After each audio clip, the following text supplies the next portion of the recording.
সালাত যখন শেষ, মসজিদে বসে থাকার দরকার নাই, জমিনের মধ্যে ছড়িয়ে ছিটিয়ে পড়ো।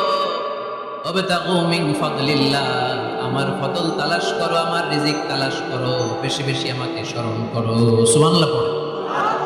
তার মানে ইসলামের বিধান হচ্ছে যখন সালাতের সময় হবে আপনি মসজিদে যাবেন, আবার সালাত শেষ আপনি আপনার কাজে চলে যাবেন। when you are done with your salat, spread out to your workplace, কাজ শেষ তো আপনার কর্মস্থলে চলে যান। এটা হচ্ছে ইসলামের নিয়ম। নামাজের আজান যখন হবে সবাই মসজিদে ঢুকবে, সালাম ফিরিয়ে নামাজ শেষ সবাই মসজিদ থেকে বের হয়ে যাবে। শিক্ষক চলে যাবে স্কুলে, কৃষক চলে যাবে ফসলের ক্ষেতে, ব্যবসায়ীরা চলে যাবে শপিং মলে, মেম্বার অফ দ্য পার্লামেন্ট চলে যাবে সংসদ ভবনে, যে যার কাজের মধ্যে সে তাড়াতাড়ি ইনভলভ হয়ে যাবে। সালাত শেষ, কাজে ঝাঁপিয়ে পড়ো, আদেশ টাকা। তাহলে ইসলামে ইবাদতের অ্যাটিটিউডটা বুঝতে পারছেন? কাজের সময় কাজ, নামাজের সময় আওয়াজ করে বলেন, কাজের সময় নামাজের সময়। সুন্দর হয়েছে না বিষয়টা? ফাইদা কুদিয়াতিস সালাতু ফান্তাশিরু ফিল আরদ, যখন তোমাদের সালাত শেষ তখন জমিনে ছড়িয়ে পড়ো। জমিনটাকে আল্লাহ আমাদের জন্য উর্বর বানিয়েছে। জমিনে বীজ রোপণ করে দিলেই এখানে ফসলের ব্যবস্থা করে দেয় কে? ওয়াল্লাযী জাআলা লাকুমুল আরদা যালুলান ফামশু ফি মানাকিবিহা ওয়া কুলু মিন রিজকি ওয়া ইলাইহিন নুশুর। তিনি তো এমন সত্তা যিনি তোমাদের জন্য জমিনটারে ফ্ল্যাট বানিয়ে দিয়েছেন, সমতল বানিয়ে দিয়েছেন। এই জমিনের গলিতে গলিতে, বনে বাজারে, রাস্তায়, সাগরে, পাতালে, পাহাড়ে, বিভিন্ন জায়গায় তোমরা করে বেড়াও, সেখানে যে আমি আল্লাহর রিজিক তালাশ করো। সুবহানাল্লাহ। এই জমিনটাকে আল্লাহ সাহালাতুল মাসালিক, চলার জন্য সহজ বানিয়ে দিয়েছেন, ফ্ল্যাট, উঁচু নিচু নাই। এই যে প্যান্ডেলের এখানে উঁচু নিচু আছে, আজকে এইখানে যদি উঁচু হতো ওইখানে নিচু হতো, আমরা ঠিক মতো দেখতে পারতেন? বিমান থেকে এটা খুব সুন্দর দেখা যায়, জমিনটা খুব ফ্ল্যাট দেখা যায়, সমতল। এই সমতল হওয়ার কারণে এখানে চাষাবাদের সুযোগ সুবিধা করে দিয়েছে কে? তাহলে বোঝা গেল এই জমিনটা সমতল এবং উর্বর, ভেরি ফার্টাইল ল্যান্ড। আমাদের সালাত শেষ আমরা কাজে চলে যাব, আবার আজান হলে মসজিদে ঢুকে যাবে। এটাই হচ্ছে ইসলামের নিয়ম। সাইয়েদনা ওমর ফারুক যখন মসজিদে নববীর ইমাম, তিনি ইয়ামান দেশের কিছু লোকদের সাথে সাক্ষাৎ করলেন। কোন দেশের? ইয়েমান, যুদ্ধ বিধ্বস্ত একটা দেশ, এখন প্রাচীন নগরী হাদরামাউত, বা'লাবাক। এই ইয়ামান দেশের কিছু লোকের সাথে তিনি সাক্ষাৎ করলেন। তারা গোল হয়ে বসে থাকে, নামাজের পরে যায় না, বসে বসে সুবহানাল্লাহ পড়ে, আলহামদুলিল্লাহ পড়ে জিকির করে। ওমর ফারুক ভাবলেন দেখি পরের ওয়াক্তে কি হয়। উনি আসরের নামাজে ইমামতি করতে আসলেন, এসে দেখলেন ইয়ামানের লোকেরা মসজিদের বারান্দায় আশেপাশে বসে আছে, সবাই যায়, এরা যায় না। মাগরিবের সালাতে উনি ইমামতি করতে আসলেন, ওমর ফারুক নামাজ শেষ করে দেখলেন সবাই চলে যায়, কিন্তু ইয়ামানের লোকগুলো যায় না। এশার সালাত পর্যন্ত তিনি ওয়েট করলেন। এশার নামাজ পড়ে চলে যাওয়ার সময় ওমর ফারুক দেখলেন সবাই নামাজ পড়ে কাজে চলে যায়, কিন্তু ইয়ামান দেশের লোকগুলো যায় না। ওমর ফারুক বললেন, মা বালুকুম মা খাতবুকুম, ঘটনা কি? কি হয়েছে তোমাদের? সবাই নামাজ পড়ে চলে যায়, কাজে যায়, তোমরা যাও না কেন? এখানে কি করো? ইয়ামানিরা বলতে শুরু করলো, নাহনু আল মুতাওয়াক্কিলুনা আলাল্লাহ, আমরা এখানে আল্লাহর উপর তাওয়াক্কুল করে বসে আছি। ওমর ফারুক অবাক হলেন, আনতুম আল মুতাওয়াক্কিলুনা ফিল্লাহ, তোমরা আল্লাহর উপর তাওয়াক্কুল করে বসে আছো? এই যে সারাটা দিন ঠাট্টি মেরে এখানে বসে থাকলে তোমাদের খাবার আসে কোত্থেকে? উপার্জন হয় কি করে? ইনকাম আসে কোত্থেকে? রুজি রুটি হয় কোত্থেকে? ইয়ামানি লোকগুলো বললো, আমরা এখানে বসে বসে জিকির করি, তেলাওয়াত করি, বুজুর্গের মতো বসে থাকে। আমাদের বুজুর্গি আর জিকির দেখে আশেপাশের লোকেরা এসে আমাদেরকে খাবার দিয়ে যায়। ওমর ফারুক বললেন, সর্বনাশ, তাইলে তো তোমরা আল মুতাওয়াক্কিলুনা ফিল্লাহ নও, তোমরা হচ্ছে আল মুতাওয়াক্কিলুনা আলা বা'দিকুম বা'দা, একে অপরের উপর নির্ভরশীল। যারা প্লেটে করে খাবার নিয়ে আসে তোমরা তাদের উপর তাওয়াক্কুল করছো, কারণ তারা যদি প্লেট ভরে খাবার নিয়ে আসে তোমাদের পেটে কোনো দানা পানি পড়বে না। তোমরা আল্লাহর উপর মুতাওয়াক্কিলুনা আলাল্লাহ নও, তোমাদের সাধ্যের সবটুকু করার পরে তারপরে তোমরা তাওয়াক্কুল করবে। কি সুন্দর ইসলাম! এক সাহাবী বললেন, ইয়া রাসূলুল্লাহ, আমি উটে চড়ে এসেছি, আপনি তো আমাদেরকে তাওয়াক্কুলের ওয়াজ করেছেন, আমি উটের রশিটা গাছের মধ্যে না বেঁধে যদি শুয়ে থাকে আল্লাহর উপর তাওয়াক্কুল করি, ওটটা থাকবে না? বিষ্ণু বললেন না, তোমার ওট থাকবে না, আগে রশি দিয়ে ওটটা বাঁধো। আগে টাইট করে রশি দিয়ে গাছের সাথে ওটের রশিটা বাঁধো, এরপর আল্লাহর উপর তাওয়াক্কুল করো। এটার নাম তাওয়াক্কুল। চিল্লায় বলেন ঠিক কিনা? আপনার পার্টটা আপনার করতে হবে, আপনার যে রোল, এই রোলটা প্লে করতে হবে। আপনার সর্বোচ্চটুকু করার পরে আমরা তাওয়াক্কুল করি একজনের উপর। চিল্লায় বলেন তিনি কে? ওমর ফারুক বললেন, তোমরা মুতাওয়াক্কিলুনা আলাল্লাহ নাও, তোমরা বের হয়ে যাও। খবরদার এরপরে কোনোদিন তোমাদেরকে যেন এই মসজিদের মধ্যে ঘাপটি মেরে গোল হয়ে বসে থাকতে না দেখা যায়। কারণ ফাইদা কুদিয়াতিস সালাতু ফান্তাশিরু ফিল আরদ ওয়াবতাগু মিন ফাদলিল্লাহ। ইসলামের বিধান হচ্ছে যখন নামাজ শেষ মসজিদে বসে থাকা যাবে। চিল্লায় বলেন বসে থাকা যাবে? যাবে না। সর্বোচ্চটুকু করে তারপরে আপনাকে বের হয়ে যেতে হবে। প্রতিদিন সকালবেলা পাখির বাসা থেকে দেখবেন পাখিগুলো খালি পেটে বের হয়ে যায়। আপনাদের এই এলাকায় পাখির বাসা আছে? কি পাখির বাসা আছে? হ্যাঁ, সব পাখি আছে। সকালবেলা দেখবেন পাখির বাসা থেকে পাখিগুলো খালি পেটে বের হয়ে যায়। বিকেল বেলায় পাখিগুলোর ওদর পূর্তি করে পেট ভর্তি করে আবার পাখির নিড়ে ফিরিয়ে দেয় কে? কারণ পাখিগুলো তাওয়াক্কুল করেছে কার উপর? পাখিগুলো তাওয়াক্কুল করে যদি পাখির নিড়েই বসে থাকতো, ওদের পেটে খাবার আসতো? কথা বলেন। বিশ্বনবী এটাই বললেন, তাবদু খিমাসান ওয়া তারুহু বিতানা। তোমরা যদি পাখির মতো তাওয়াক্কুল করো, মানে আল্লাহর উপর তাওয়াক্কুল করে জমিনে বের হয়ে যাও, তোমাদেরও রিজিকের দায়িত্ব নিয়ে নিবে কে? সকালবেলা প্রতিটা পাখি না খেয়ে বের হয়ে যায়। একটা পাখির পেটের ভেতরে কোনো দানা পানি নাই, কিন্তু আল্লাহর উপর তাওয়াক্কুল করে পাখিগুলো যখন বের হয়ে যায়, বিকেল বেলা পেট ভর্তি করে উদর ভর্তি করে আবার পাখির নিরে পাখিগুলোরে ফিরিয়ে দেয় কে? পাখিগুলো কি আমাদের মতো খাবার জমা করে রাখতে পারে? আমরা তো 7 দিনের বাজার একবারে করে ফ্রিজে রাখি। পাখিদের ফ্রিজ আছে না? আছে। আমাদের অতিরিক্ত টাকা হলে আমরা ব্যাংকে ব্যালেন্স করে রাখতে পারি, অ্যাকাউন্ট করে রাখতে পারি। পাখিরাও তো অ্যাকাউন্ট করে রাখে না? না, প্রতিদিন না খেয়ে বের হয়। কালকে ওই পাখিটা কি খাবে, কোন জায়গা থেকে তার রিজিকের ব্যবস্থা হবে আল্লাহ ছাড়া কেউ জানে। এটার নাম তাওয়াক্কুল। এটার নাম কি? আমাদের সাধ্যের, আমাদের ক্যাপাসিটি, আমাদের ক্যাপাবিলিটির সবটুকু করে আমরা তাওয়াক্কুল করি একজনের উপর। চিল্লায় বলেন তিনি কে? এজন্য ইসলাম আমাদেরকে শিখায়, সালাত যখন শেষ বের হয়ে যাও, কাজে নেমে পড়ো। কাজে কোনো লজ্জা নাই, পরিশ্রমে কোনো লজ্জা আছে? যিনি রিক্সা চালায় এতে তার কোনো লজ্জা আছে? দিনমজুর, কুলি, ঠেলা গাড়ি চালায়, ছোট্ট ব্যবসা করে, এতে কোনো লজ্জা আছে? লজ্জা নাই। খেয়াল রাখবেন, লজ্জা হচ্ছে অলসতায়। লজ্জা কিসে? বিষ্ণু ঈসা ইসলাম বলেছেন, মা আকালা আহাদুন তাআমান কাত্তু খায়রুম মিন আইয়াকুলা মিন আমালিয়াতি। নিজ হাতে উপার্জিত খাবারের চেয়ে, অর্থের চেয়ে শ্রেষ্ঠ খাবার পৃথিবীর কোনো মানুষ কোনোদিন ভক্ষণ করে নাই। চিল্লায় কোন সুবহানাল্লাহ। শ্রেষ্ঠতম খাবার নিজ হাতে উপার্জিত খাবার। ঘাম জড়িয়ে যে অর্থ উপার্জন করা হয়, যে ইনকাম করা হয়, এটা হালাল। আর হালাল খেয়ে দোয়া করলে কবুল করে কে? এজন্য খেটে খাওয়া মানুষ, শ্রমজীবী মানুষ আর মেহনতি মানুষদেরকে বিশ্বনবী খুব ভালোবাসতেন। তারা বিশ্বনবীর বন্ধু আর বিশ্বনবী ছিল তাদের বন্ধু। সুবহানাল্লাহ পড়েন। এত ভালোবাসতেন বিশ্বনবী খেটে খাওয়ার মেহনতি মানুষদেরকে। সব সময় বিষ্ণু ইসলাম তাদের জন্য দোয়া করতেন। এই জন্য যারা খেটে খায় তারা কপালওয়ালা, তারা মুস্তাজাবুদ দাওয়া। তারা কি? মুস্তাজাবুদ দাওয়া মানে এমন ব্যক্তি যে ব্যক্তি দোয়া করতে দেরি হয় কিন্তু দোয়া কবুল হতে দেরি হয় না। আপনারা এখানে ব্যবসা করেন কে কে? দেখি তো হাত তোলেন তো। ব্যবসা, মাশাআল্লাহ, অনেক ব্যবসায়ী আছে তো দেখি। আচ্ছা, হাত নামান। চাকরি করেন কে কে? চাকরি, চাকরিও তো অনেক করে দেখি। হাত নামান। প্রবাসী, ছুটিতে দেশে আসছেন। হুজুর আমি আছি, কই? আপনি দেখতে আসছেন? মাশাআল্লাহ। কোন দেশে থাকেন? সৌদি আরব। আলহামদুলিল্লাহ। সৌদিতে ভাল লাগে নাকি সৌদি স্বপ্নের দেশ, থাকতে থাকতে জীবন শেষ? ইনশাআল্লাহ। আচ্ছা, ইউনিভার্সিটির স্টুডেন্ট আছো কারা কারা দেখি? মাশাআল্লাহ, হাত নামাও। ক্লাস 5 থেকে ইন্টারমিডিয়েট পর্যন্ত পড়াশোনা করতেছো অথবা দাখিল আলী পর্যন্ত, কারা কারা দেখি?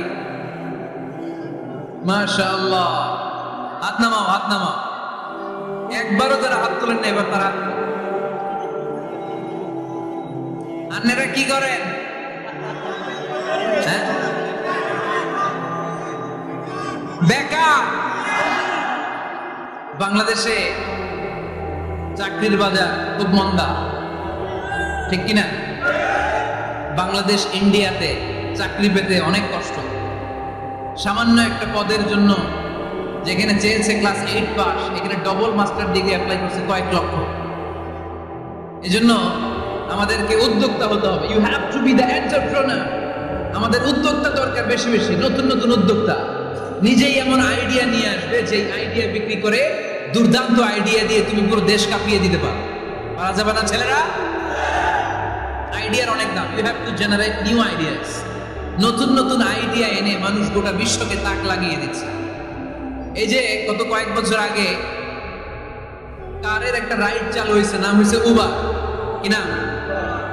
ঢাকায় যারা চলাফেরা করেন তারা হয়তো চলেছেন। উবারের নাম শুনছেন না? এই উবার কোম্পানি কি করে জানেন? নিজেদের ব্যবসা নাই, পুঁজি নাই, পাত্তি নাই, অফিস নাই, কিচ্ছু নাই, কোটি কোটি টাকা হাতায় নিচ্ছে। Just idea, just they are generating new ideas.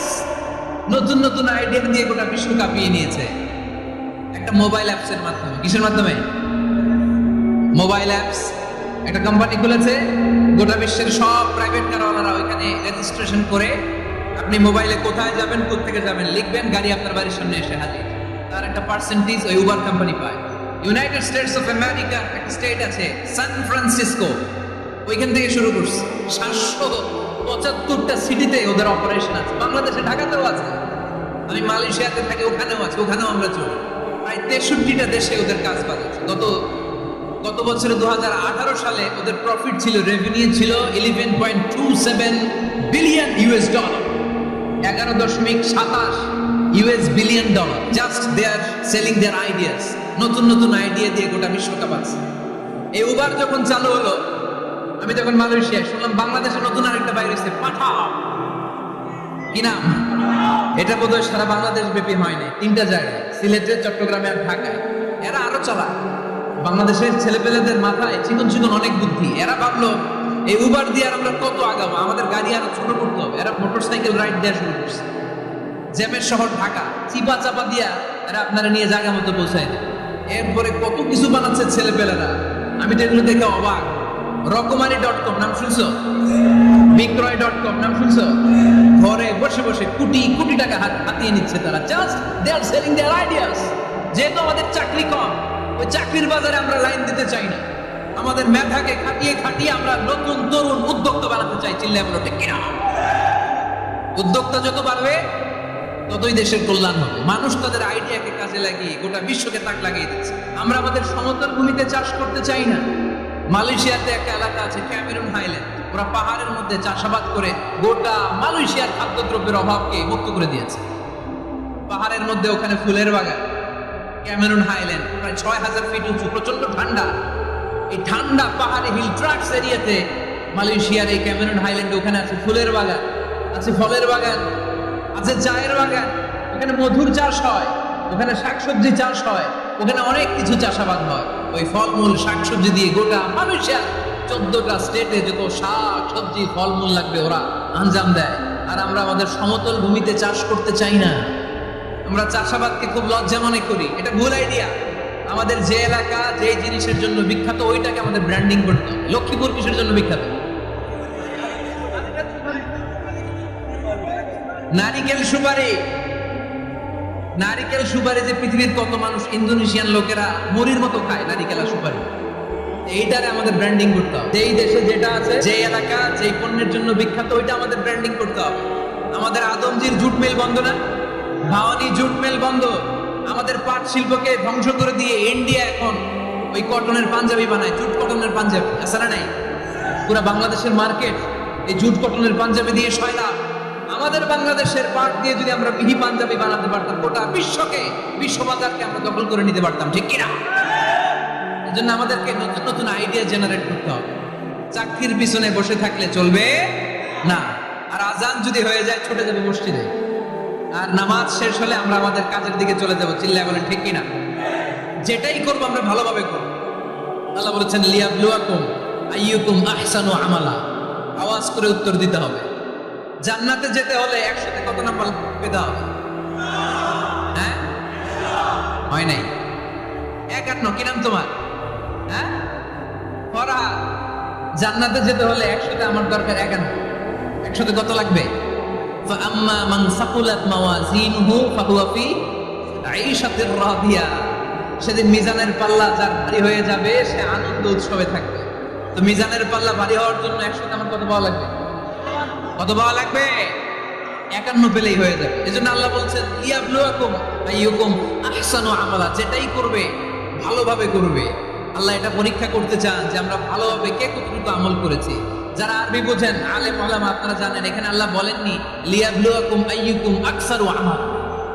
আল্লাহ এটা দেখতে চান যে তোমাদের মধ্যে থেকে কে বেশি আমল করে।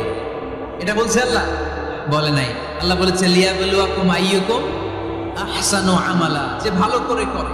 এজন্য আমরা যাই করি না কেন কি করে করব? আওয়াজ করে বলতে হবে। কেমন করে করব?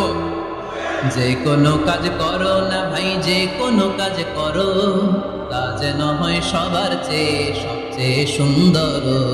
পড়েন, যে কোনো কাজ করো না ভাই, যে কোনো কাজ করো, তা যেন হয় সবার চেয়ে সবচেয়ে সুন্দর। পড়েন, যে কোনো কাজ করো না ভাই, যে কোনো কাজ করো, তা যেন হয় সবার চেয়ে সবচেয়ে সুন্দর। হোক না সেটা পড়া লেখা, রঙের ভাষায় ছবি আঁকা। পড়েন, হোক না সেটা পড়া লেখা, রঙের ভাষায় ছবি আঁকা। হোক না সেটা সামান্য কাজ কিংবা মহত্তর, তা যেন হয় সবার চেয়ে সবচেয়ে সুন্দর। যে কোনো কাজ করো না ভাই, যে কোনো কাজ করো, তা যেন হয় সবার চেয়ে সবচেয়ে সুন্দর। চিৎকার করে বলেন ঠিক কিনা? আমরা যেটাই করি না কেন এটা ভালো করে করার দরকার আছে না নাই? এজন্য কাজে আর শ্রমে কোনো লজ্জা নাই। লজ্জা হচ্ছে অলসতায়। লজ্জা কিসে? অলসতায়। বিষ্ণু ইসা ইসলামের কাছে এক সাহাবী এসে বলল, ইয়া রাসূলুল্লাহ আ'তিনি শাইআন, আপনি আমাকে কিছু দান করেন, আমার কিছুই নাই। বিষ্ণু বললেন, তোমার কিছু নাই? সাহাবী বললেন, ইয়া রাসূলুল্লাহ পরে আমার শুধু 2টি জিনিস আছে। কয়টা? চিল্লায় বলেন কয়টা? এক হচ্ছে একটা জামা, 2 হচ্ছে পানি খাওয়ার একটা জগ। বিষ্ণু বললেন, এই 2টাই নিয়ে আস। বিশ্বনবীর কথা শুনে ওই সাহাবী ঘর থেকে জামা নিয়ে আসলেন, পানি খাওয়ার জগ নিয়ে আসলেন। বিশ্বনবী সাল্লাল্লাহু আলাইহি ওয়াসাল্লাম ওনার মুবারক হাত দিয়ে এক হাতে জামা ধরে আর এক হাতে পানির জগটা ধরে সাহাবীদের দিকে উদ্দেশ্য করে বললেন, মাইয়াশতারি হাদাইন, এই 2টা জিনিস কেনার মতো কে কে আছে দেখি? কয়েকজন হাত তুললো। বিশ্বনবী বললেন, কত দিয়ে কিনবা? এক সাহাবী বলে, ইন্নী আশতারিহিমা বিদিরহাম। ও নবী, যদিও এগুলো আমার দরকার নাই, কিন্তু আপনি যেহেতু নিলামে ডাক তুলেছেন, ইয়া রাসূলুল্লাহ, ইয়া হাবিবাল্লাহ, আপনার সম্মানে আমি 1 দিরহাম দিয়ে 2টা জিনিস কিনে নেব। 1 দিরহাম, একটা জামা, একটা পানি খাওয়ার জগ, দাম কত? 1 দিরহাম। বিশ্বনবী বললেন, না না, 1 দিরহাম তো অনেক কম হয়ে যায়। মাইয়াজিদু আলা যালিক, এর চেয়ে বেশি দামে কে কিনবা?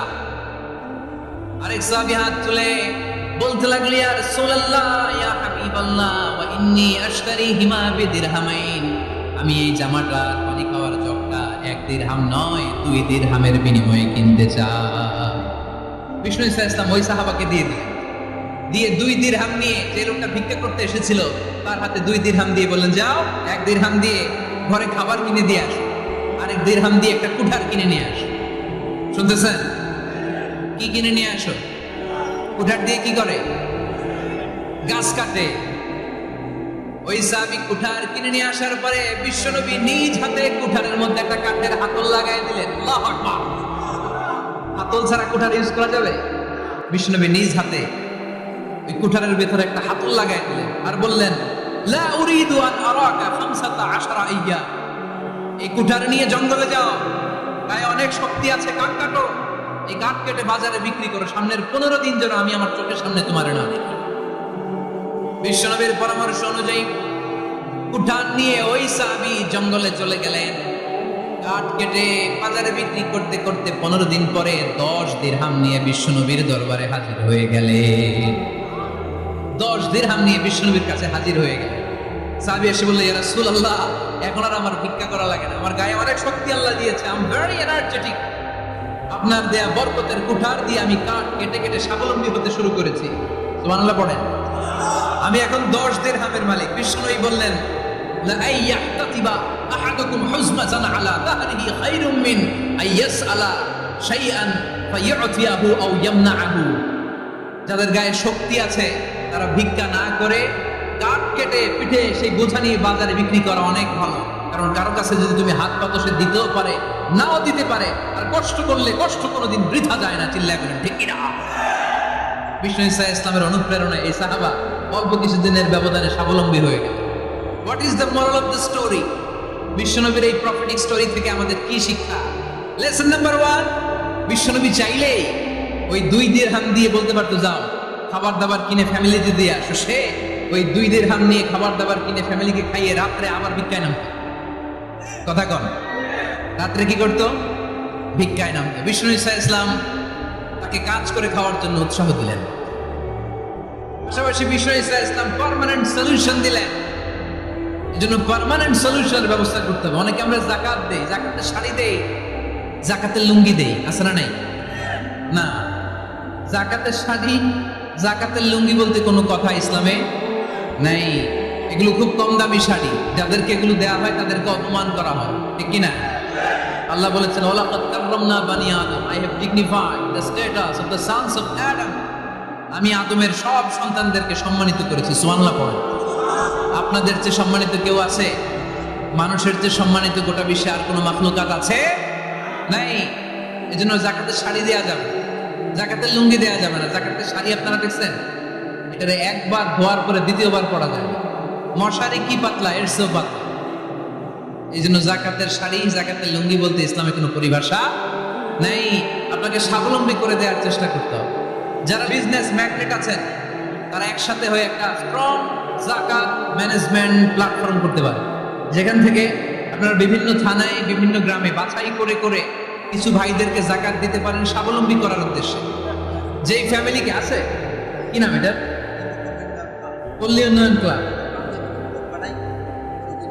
মাশাআল্লাহ, যাকাত ফান্ড দিয়ে বিদেশে লোক পাঠায়। এর চেয়ে সুন্দর পদ্ধতিতে যাকাত